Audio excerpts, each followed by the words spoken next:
I mix everything in surround, and I don't get out of bed for less than 6 tracks. I don't think people realise how important sound is to what they experience.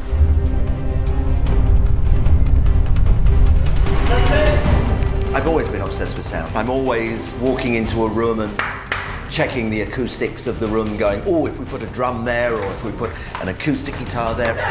I just think like that. I've been obsessed with music since I was about 8 years old.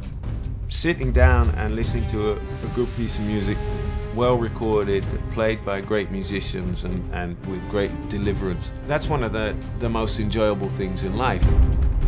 Back in 1980, when I first worked with U2, it was in a studio like this. We had so much fun experimenting. I don't think I can make a bad band sound good, but I think on a good day I can make a good band sound great. When you're trying to create a cinematic sound, you need to kind of record the room in which it happens.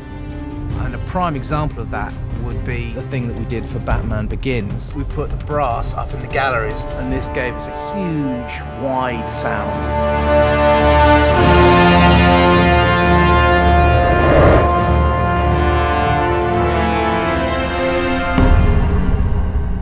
Home hi-fis have now reached a standard whereby people can start to hear the same sort of quality as what we record.